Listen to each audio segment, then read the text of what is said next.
All right, so it is I just got 10 o'clock on my computer, so we're going to get started. So, good morning, everyone. Like usual, we are going to be recording this session and then it will be posted on our YouTube page in a few days. And I'm going to let Jill introduce herself.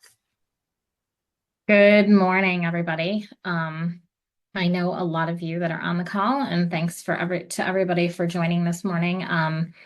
My name is Jill Szczesek, and I am Associate Vice President for Research Administration and Finance under Dr. Brashear in the Office of the Vice President for Health Sciences.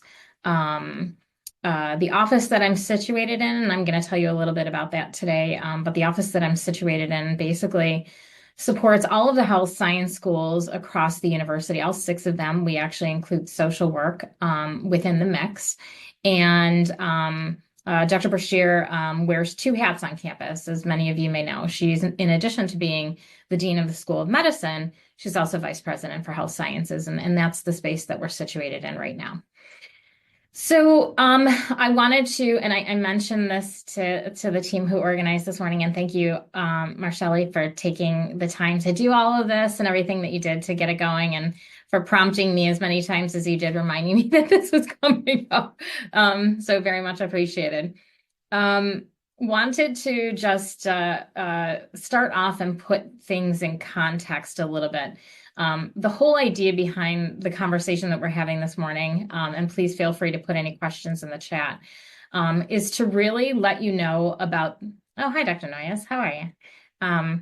To let you know about the resources that we have in place to support you, whether you're a research administrator or an early career faculty member or a seasoned principal investigator, about some of the resources that we have in place to support you as we aim towards growing center opportunities and specifically going after what we call on campus more large and complex funding opportunities. And I'll offer you some definitions of that.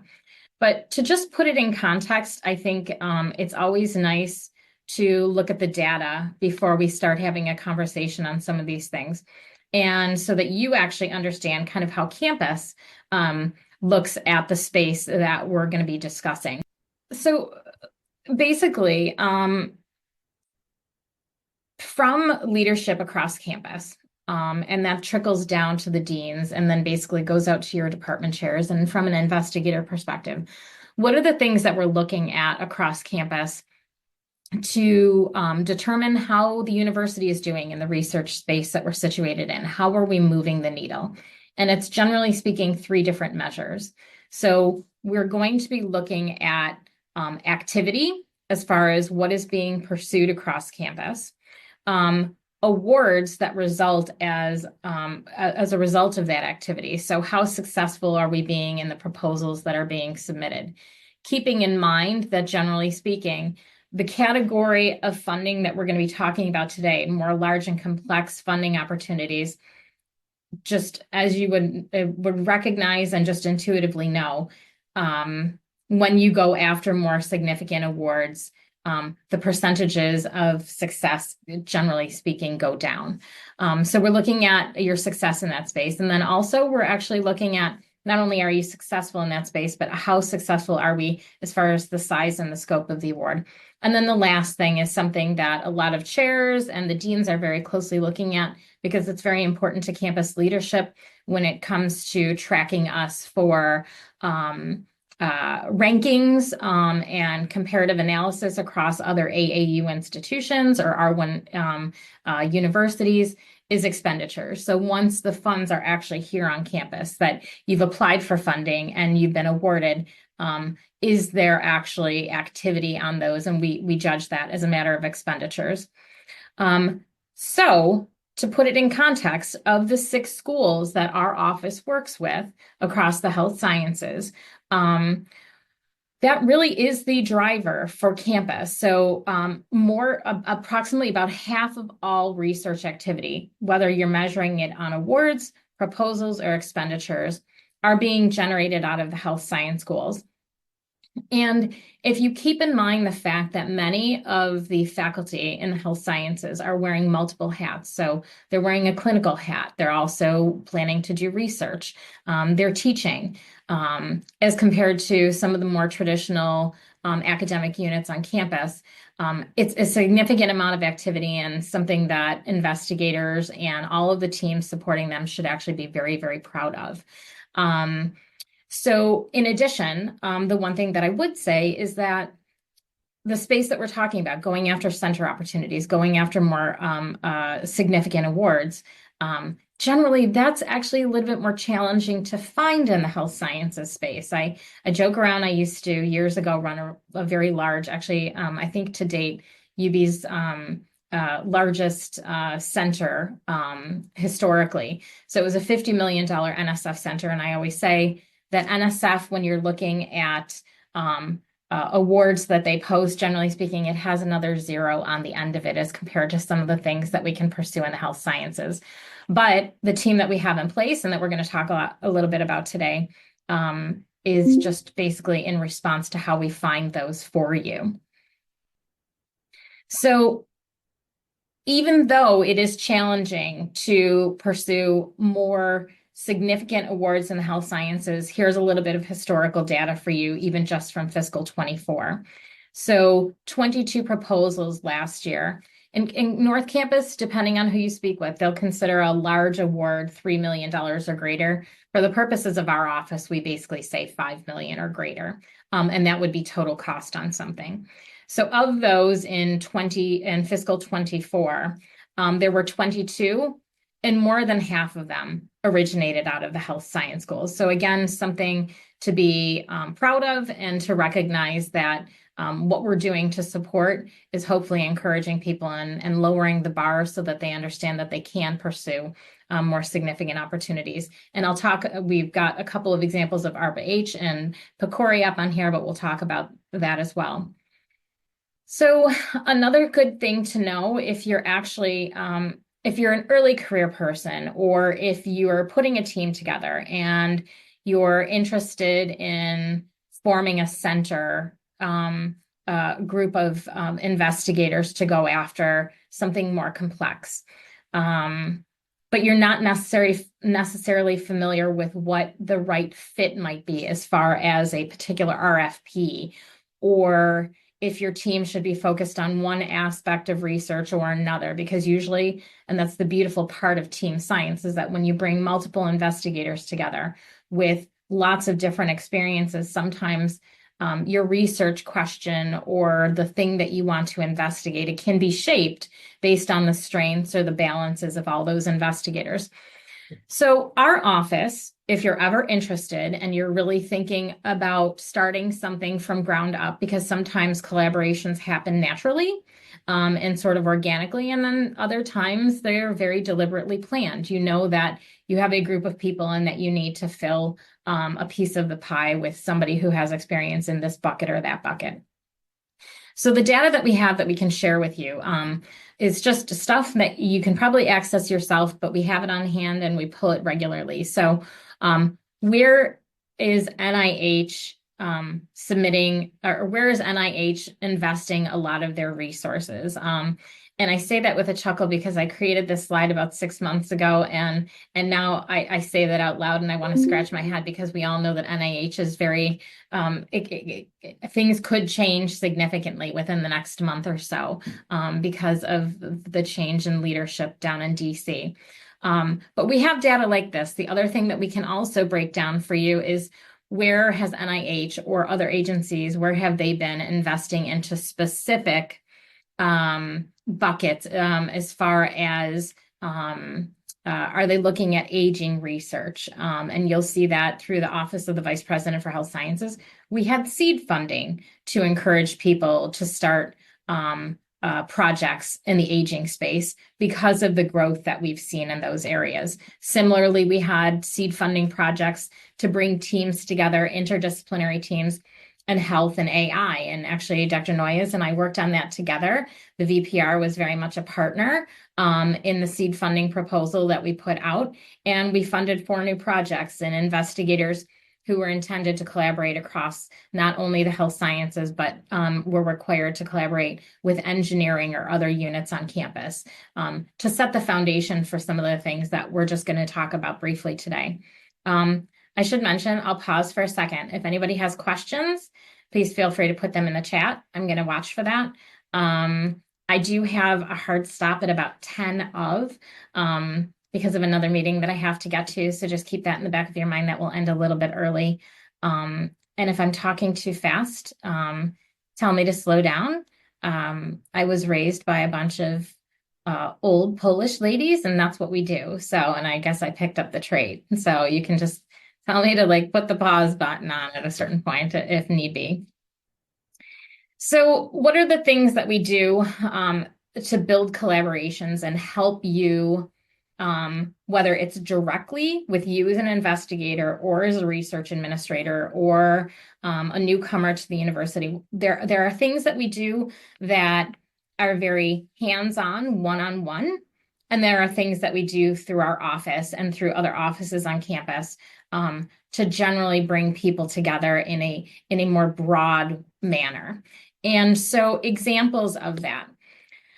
You'll see over the course of the academic year that we do a lot of programming.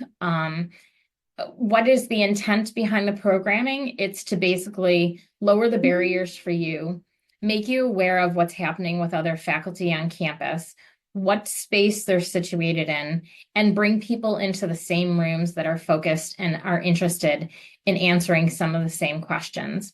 I'll give you an example. Coming up in April, on April 1st, if you want to mark your calendars, we have Dr. Nora Volko coming to UB. She is she's the director of NIDA through NIH, and we have a full day of activities planned around posters and community panel conversations, and then of course she'll give a keynote presentation. But ideally, we do things like symposia to bring people together and make sure that you are meeting your colleagues. I think all of us have been in research administration for a long time, and connecting people in person is always a great opportunity as compared to you need to find a collaborator. We can help you. We have tools like academic analytics to sit down and review for you. But isn't it a lot easier to just walk around a room and chat with people and actually see what others are situated in? So we do other things too. When we are posting our online talks, we do a series of them over the course of the year. And one aspect of them are specifically focused on funding opportunities. You can watch for those. You'll get an email from us that'll see Vice President for Health Sciences, funding opportunities or collaboration conversations. They're all pretty well branded with VPHS all over the top of them. But with the funding opportunities, what we try to do is bring you information, and they're all archived. We post them on our website, which is going to be brand spanking new come 2025, and give you a chance to learn a little bit more about something that maybe you hadn't considered before. That's a little bit different in an opportunity. Examples. We had an alumni who is extremely knowledgeable and navigates the space with Department of Defense very, very well for other transaction authority. And so he did a talk for us online. We had a great turnout, and he explained how if your research overlaps in some of the space that OTAs are situated in, how you get in through the back door, or the things that you have to do to make connections, or what you need to navigate in order to be successful. About a year ago, we had a program officer, we've done this twice, from PCORI, Patient-Centered Outcomes Research Institute. And basically, it's an agency. They are fully funded for the next 5 years because they fall outside of the federal budget. They've been congressionally funded, and so they're funded for the next 5 years. And their program officer got online and spoke about what their priorities are, how they go about the review process, who the audience is for review, and even what they might be strategizing towards in the future. PCORI is a really interesting opportunity, and we've had a lot of investigators looking into it over the last couple of years, to the point we have actually 3 proposals all due on the same day on January 14th, for a total of about $40 million here at the university. And when I get into the next couple of slides, I'll give you examples of how we're supporting those teams and those investigators, because it's important. Nobody, as strong of a leader as they could be, or an individual investigator, can juggle all the aspects of what are required in some of these more complex proposals. It takes a team, and not just a research team, but an administrative team. So those are some of the things that we do that are a little bit softer. Here are examples. Oh, and here we go. Here's the PCORI talk that was given just last December, extremely well attended. We also do some quick talks, and in fact, actually, Dr. Dietz, my colleague, organized a full day on research resources that are hard resources across campus that can be accessed by faculty to either enhance or start a new research effort. And so she did that in collaboration with Roswell Park. So we actually got a good handle of all of the assets that are situated down here on the medical campus to support your work. So those are a couple of examples. And as I mentioned, Dr. Valco is coming. So getting into more of the center opportunities. Oh, I see somebody put something in the chat. Oh, that's Kasia from 1001. Sorry. I guess I haven't been paying attention to the chat the way that I should. Okay. So research resources. What do we look like when we are supporting these more large and complex proposals? And the one thing that I'll say, and I think I've said it a couple of times, but I'll just call it out right now less subtly. When our group is working to get a $30 million, I'll use Dr. Aghetti as an example. The new chair of internal medicine came to UB this past summer, and he put an LOI into PCORI, and he was invited to full proposal. His team, we are not only supporting him as the principal investigator, but we're also supporting his research team. We're working collaboratively with his group to make sure that even in the process of all of this, when our office was established and we started building out our team to support large and complex proposals, we're not only thinking about PIs. Dr. Brashear will say to you that we need to have an easy button for investigators, and that's absolutely positively true.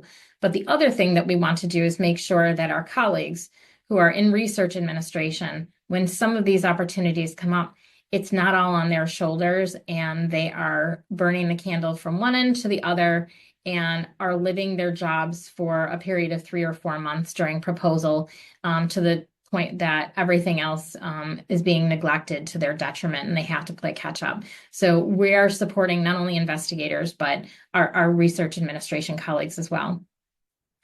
How we do that to a certain extent, and this is not, especially since of the way that I'm showing the screen, and the slides will be available to you. I think we'll make the slides available, right? Yeah, as long as you send them to me, I'll send them out. Okay, all right. This is what the Office of the Vice President for Health Sciences looks like right now. And I just wanted to put it in context, because even though I'm here representing one facet of the health sciences, we have other very strong offices across the health sciences that are also resources for you. So the Clinical Research Office, the CTSI, as an example of this talk, has put together a phenomenal team to support investigators in their research pursuits, and be a resource, and also not only be a resource if they're going through a process that they could access their offices, but even the fact that the team has been renewed as many times as they have, for other investigators to even just list that UB is a CTSI or a CTSA awardee is actually very helpful on all of their applications. The office that I'm situated in is right here. Oh, I'm sorry, this one right here. I would call your attention to that we have an Office of Interprofessional Education with a new director that came in just a few months ago, Dr. Michael Oldani, and they can be a resource. And then we spun off, and I'll tell you a little bit more about it as we get into the next couple of slides. We've created under the Office of the Vice President for Health Sciences a team, an Office of Clinical Trial Implementation and Development, or implementation. Development and implementation. Sometimes I flip them. And that's being led by Dr. Greg Wilding, and he has a team that's supporting there as well. And I'll tell you a little bit about what they do. So as I mentioned earlier, UB distinguishes large and complex proposals at 3 million or greater. Here, generally speaking, when I start running reports, I want to see anything 5 million or greater, because even traditional awards like an R01, depending on total cost, could come in over 3 million. And it's an amazing award, but at the same time, it's generally speaking an individual investigator. So we're kind of looking at 5 million or greater. The other thing that we're taking into consideration too, and I mentioned PCORI. PCORI does have significant resources, and generally speaking, most of the awards that we put out to PCORI are probably in the $12 million range total cost. However, they do have some other opportunities, methods development, submissions that go in that might be $2 million, $1.5 million. And generally speaking, that falls below the threshold of what campus is looking at for large and center type opportunities. However, our team will work with an investigator who's doing something like that because the mechanism is so unique. A wonderful example is Dr. Marianthe Marketu was just awarded, in fact, it was officially announced by PCORI on December 3rd. Her award is somewhere slightly over $1 million, but our office helped because for the team that's supporting her in the School of Public Health and Health Professions to have to learn a brand new mechanism that's kind of non-traditional, is we provided support for that. The things that we're focusing on are some of the ones that I just mentioned, and then we're also building out our team recognizing, and the campus recognizes this, and that's why Provost Weber made an investment into our office that even NIH awards, a training grant can basically be overwhelming for an investigator and a research team if they want to pursue it. So we're building out our team so that we have expertise in that area as well. And actually, I see one of my colleagues online who is going to be helping us with that. And I'll introduce my colleagues in just a minute. So this is our team. Under that area that I mentioned is part of the office that we're situated in. And I want to just call them out really quick. We've got Dr. Karen Dietz on the screen. Karen has been helping to lead so many of the large proposals that we've been putting out. She's the best scientific editor that I've ever run into. So not only can we help with preparing proposals and the mechanics of all of that, but then Dr. Dietz is also a phenomenal. She's made even though her PhD is in neuroscience, she's made a wonderful career of helping investigators improve their product as far as the writing that goes out the door. So she is taking a lead on that in our team. Also, Karen Ventrilla, who's on the screen. Karen, we recruited. Karen has had wonderful experiences across UB. She's worked in the Office of Research Advancement, where she was really the go-to person when it came to UB expanding its DoD footprint. She also worked in the Office of Corporate and Foundation Relations in the Division of Advancement. So she even knows the very large philanthropic funding opportunities extremely well, and a perfect example of which it seems that our campus group, very exciting, advanced to the next stage in a most recent MacArthur $100 million plus funding opportunity going out the door. I mentioned Greg Wilding. Greg is leading up that new office that we've set up, and the two team members that are working under him, we have Austin Glick, who came to us from Frontier Science, so a data processing, clinical trial driven entity. They're situated here in Buffalo, but they do work, very much nationally, backing up investigative teams. And so he is a data manager through and through. He knows the softwares. He knows how to mine data. He knows how to package data when it comes time to putting either update reports or full proposals out the door for whoever the sponsor might be. And so he's definitely on the data management side. Joe Baccardo just recently joined our team. He was trained very well under Dr. Noyes, and he has taken on a full-time official role under the Vice President for Health Sciences, and he is very much a statistician and supporting Dr. Wilding with the development of methodology and all of the processes that need to happen in order for any of the plans that you are all putting together to look credible and have sufficient data and enrollment and that sort of thing. So those are the groups that are with us. We also have some graduate students who are very talented School of Public Health students that we're very fortunate to have as part of our team. So what do we do if we're starting to work with a new group? A lot of times we're keeping people on track. And so that's the scheduling and coordination. Generally speaking, if you are going to pursue, and I probably just keep using PCORI because we're living in and breathing it right now. But if you're going to pursue a PCORI, we're going to sit down once you've been invited to either a full proposal or even when you're putting your LOI in and start walking you through what is a reasonable timeline. How frequently should we be bringing all of the players together that are engaged in the conversation to get the grant out the door, and basically then setting a timetable for that so that we make sure that you hit deadline, and we also make sure that you don't hit deadline 2 hours prior to submission, which I've seen that happen on campus once or twice, and it's not fun. But so that's one of the things that we'll do to assist. I mentioned Dr. Dietz and her scientific editing. Prospecting. If you have a group, and I can use, there's a very strong collaboration between the School of Public Health and the Jacobs School of Medicine via aging opportunities. So there's a group called Team Alice that's very multidisciplinary.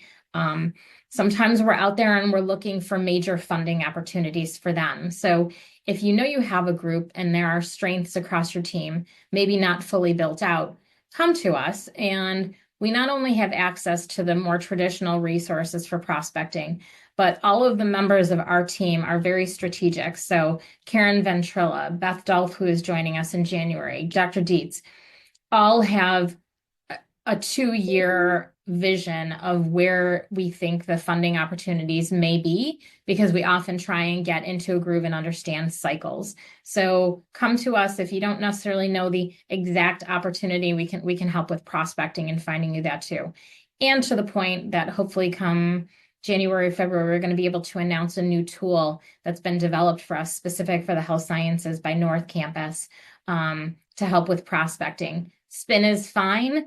But the group that we have, it's homegrown and they've definitely improved upon it and are looking at different resources, online resources that align very, very well with the health sciences. We will coordinate with other offices on campus. So we will definitely liaise and help you support, whether it's with your own research administrators within your unit, or if you're a research administrator within your unit, we will never leave you out of conversation. So we will always make sure that everybody who would have some sort of vested interest in the project is kept in the loop. And so there are times where we'll reach out, and I was actually just on a call last week on Friday with one of the talented team members over in the Office of Research Advancement who does very similar things, but at the same time we work together. We'll liaise with sponsored projects for you and keep them informed and let them know how things are going and make sure that we're going to be hitting the deadlines, and also kind of nudging along and helping them and you think through the budget opportunities, because generally speaking, once you're looking at a $30 million project with multiple subawards, it can look different than maybe something that you've prepared in the past. Another example is we'll go to the office of the provost as needed. And the reason that I say that is that frequently, if you're going to pursue a center funding opportunity, depending on the sponsor, because some do not permit, but as an example, PCORI likes to see institutional investment. So we want to work with the provost office coming from our team to request any sort of extra institutional support that might help push a project over to being funded when it gets to the administrative level. So we can help with those sorts of things. And the provost is very receptive to that because they often recognize, as we all do, that sometimes you have to invest in order to make things come together. Other things that we do, we have on hand a wonderful contracted graphic designer. For those of you, whether you've read a recent publication or you've been part of a large proposal that's gone out the door, sometimes there's not a lot of real estate. You know, the page counts get tight and it's hard to get everything in. And sometimes the easiest way to do that is do that visually rather than having to explain things, or even a visual element could actually supplement the message that you're trying to convey, especially if your reviewers are reviewing as much as they are. So we have a design person that can help put together an illustration or clean up tables that need to be inserted. So just another thing to think about. And letters of support is something that we do a lot of, and we have a good team and we do it very well. And not only, and I'll go into the next part of the mechanics of how we support, but we can actually even grab the common language and the letters of support that are pretty consistent from the offices across campus when we're putting larger proposals out the door. Perfect example. Dr. Murphy is amazing and wonderful at providing letters of support for investigators who are pursuing in this space. And so we work hand in hand with him in getting the letters that we need in order to add to a package. So how do we go about keeping things organized for you? It is not on you as an administrator at the unit level, nor the investigator to try and keep this stuff organized if you're working with our team. If you come to us a week before the submission is due and say, help us put it all together, I'm going to be like, oh my goodness. But if you give us enough notice and we go through the process together, this is an example of what we'll create for you. So generally speaking, we work with investigators. We organize all of the materials in a UB box folder that all of the critical partners have access to, and it'll be broken down within subfolders within each for each section of the submission. We'll also create this. It's an Excel file at the root level of the folder. And what are we doing in the Excel file is we're tracking the timeline. This is an example of the checklist for the one grant in particular that we're working on. And then we start to track for you. There are a lot of moving pieces. So how do we track all the key people that are going to be participating? The letters of support that are going to be required or that we want to create. What are the institutions or the sites that are going to be participating in the grant? And so we break all of that down, including even community advisory board data as well.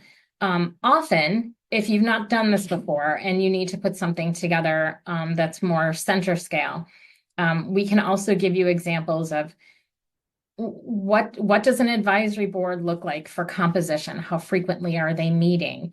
What sort of experiences do they come with? And what are the things to consider? So we can help with that as well. Here's an example of the letters that we put together. Dr. Dietz has turned our letter of support process into a well-oiled machine, and to the point when our letters are even going out to community partners, and we have many contacts across the community. So it is not difficult for us to ask for a letter from the New York State Department of Health or Independent Health as a payer in the community or other organizations. We have very good relationships. But what we do even for them is lower the barriers. And Dr. Dietz has even started to put their letterheads on the letters going out the door. So they review, they comment, they make edits, and then we get it back with their signature. And so those are the other things that we can provide support on. There is a talk online within the VPHS current website that outlines what Dr. Wilding is building for the Office of Clinical Trial Development and Implementation. The best thing to do there, they're a tremendous resource. They complement BIRD very, very beautifully. What I can tell you is this is a resource that we've kind of been missing to a certain extent at UB. The Department of Biostatistics has been wonderful in trying in certain ways to support the statistical modeling and analysis and the development that investigators need when it comes to large and complex proposals. However, that's not been their job. Like some faculty, it's their happy place. And for others, they have their own research interests. So as an example, Medical University of South Carolina has a team like this that we've just built. They are a team of 50, and they are all fully funded by other investigator awards because of just the support that they're providing for data analysis and methods development within their groups. So that's what Dr. Wilding is doing. This office that he's been set up in is actually the only one of its kind in all of the SUNY systems. So not only are we utilizing this office to support investigators across campus, but also we've been speaking with SUNY Central as well, because it's not a resource that is actually on any of the other SUNY campuses. I would say, look at the presentation that Greg did. I think it's a wonderful example. We will have a flyer specific to this, probably finalized by the end of the week. We're looking at one more software tool that might enhance the flyer, but otherwise we can actually send you material on this is what level of support they can provide. And you can see on the screen some of the different things that they're doing in the full cycle of a large award. I would also say there are times if you're engaged across campus, and that was my last slide. Our office works pretty seamlessly with other offices at the university. And as an example, Carol O'Connell heads a lot of research strategy and large and complex proposal development on the VPR side of things. Many times when you get into a proposal of significant scale, and a perfect example is NSF Engines, which the university was invited to submit full proposal for. It's $160 million. And as part of that, it is so interdisciplinary. It falls outside of the health science schools, and it also falls outside of just the School of Engineering. And the intent is to maximize and build teams and engage in team science for more holistic and stronger, impactful solutions. So we liaise with the VPR's office quite regularly. And Dr. Noyes and I, we usually chat about once every couple of weeks about some of the different things that are happening. But if you find yourself engaged in a project or you're looking at something that you're like, I don't know if it's health sciences or it could be, but it's going to need to engage engineering as well. It's space that we're very comfortable in navigating. So with that said, I have recognized over the course of my career, and the NSF Center being one example that I used to run, that when you are pursuing these major opportunities, the science is always what's going to drive.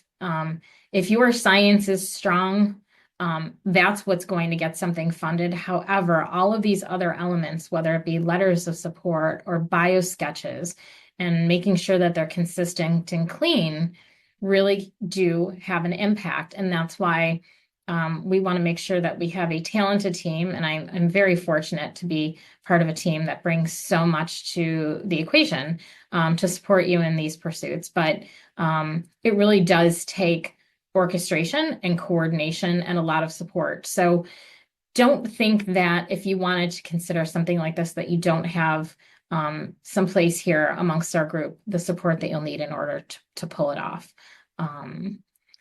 Okay, thanks, Rebecca. Good to see you.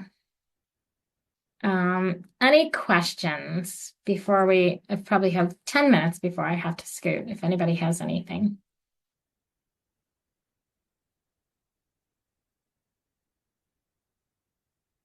Okay.